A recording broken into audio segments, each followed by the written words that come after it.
Today we remember Lieutenant Victor Patrick Buckley of Falls Church, Virginia, who went MIA in 1969. Today is Pat's birthday, and he is remembered by his fiancée, Darlene. Victor Patrick Buckley, known to his friends and family as Pat. He was a handsome young man with bright eyes and a charming smile. He was one of several children in a family from Falls Church, Virginia, and was always a beloved son.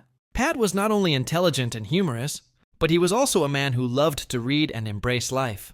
He had a big dream: to fly high in the vast sky. This is what led him to become a second lieutenant in the U.S. Navy, a skilled fighter pilot. In Pat's heart, there was a special place for a woman named Darlene, his beautiful and resilient fiancée. Their love story began sweetly, and they built many memories together. Darlene was a woman who understood his dreams and his heart, becoming his guiding star in life. They had strong hopes for a future together after the war. They talked about getting married when Pat returned, about building a family and a simple life filled with smiles and love. But all of these plans were temporarily put on hold when Pat was deployed to an aircraft carrier to fulfill his mission in the Vietnam War. On the ship, he was truly excited and proud of his duty. He made many friends there and carried out his work bravely without fear. Yet in his heart, he always thought of Darlene. Every time he flew his plane back to the carrier, he would remember her smile, which was his greatest motivation to return home to her. The sky above the Gulf of Tonkin, which Pat had so bravely navigated countless times, held an unsettling serenity on December 16th, 1969, as Pat piloted his plane back to the carrier, a routine journey he had made many times before. His thoughts were likely filled with anticipation of a safe return. He was almost 25, with a whole life ahead of him, a life waiting for him back in Virginia with Darlene. But on that fateful day, something went terribly wrong. Over the shimmering waters of the Gulf, the radio waves that had carried his voice fell into an eerie silence. The radar screen, which had tracked his path with unwavering precision, now showed nothing but a void where his plane should have been. In an instant, Lieutenant Victor Patrick Buckley, a man full of life and dreams, simply vanished. The search that followed was exhaustive and desperate. The immense machinery of the Navy, with all its technology and resources, was deployed to scour the vast expanse of the sea.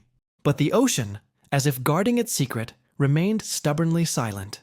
There was no sign of a crash, no wreckage, no debris, no oil slick to mark the spot where a young man and his plane had disappeared. He had become a ghost, a name added to the list of the missing in a war that had already consumed so many lives. For Pat's family and Darlene, the silence was deafening, the uncertainty more agonizing than a confirmed loss. The silence was a wound that never quite healed. For a few years, Darlene held on to a fragile thread of hope. She wrote letters, asked questions, and waited for news that never came. The military, with its cold, official language could offer no answers, only a designation, MIA, missing in action. As days turned into months and months into years, the reality began to sink in, heavy and undeniable.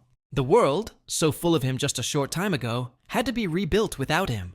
Slowly, and with a grief that she carried with her, Darlene began to move on.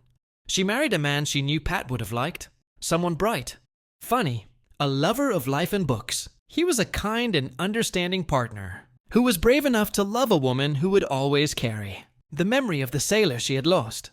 Together they built a new life, a family. She had a son and a daughter, and later, 4 grandchildren who filled her life with the joyous chaos and love that Pat had once dreamed of. Despite the happiness of her new life, Pat's memory never faded. He was a quiet presence in her heart, a chapter that had ended abruptly, but whose pages were never forgotten. Her husband understood this, and their marriage was a testament to a love that was strong enough to honor the past while embracing the present.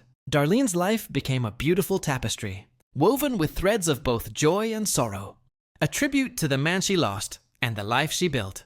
For over 5 decades, the mystery of what happened to Lieutenant Victor Patrick Buckley has remained unsolved.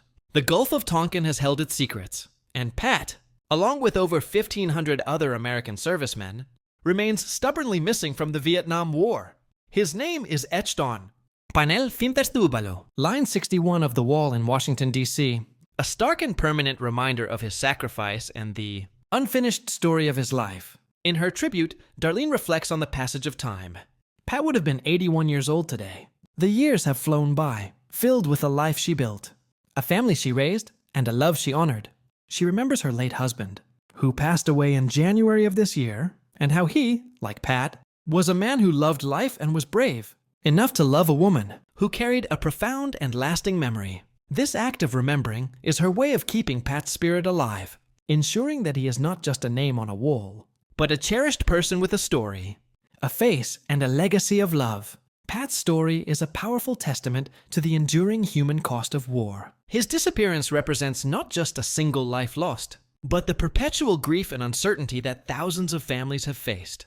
Through Darlene's words, we are reminded that Pat was more than a soldier. He was a beloved fiancé, a son, a brother, and a friend. His memory lives on not only in the hearts of his loved ones, but also in the national consciousness, as a symbol of all those who never came home. A poignant reminder of the sacrifices made in service to their country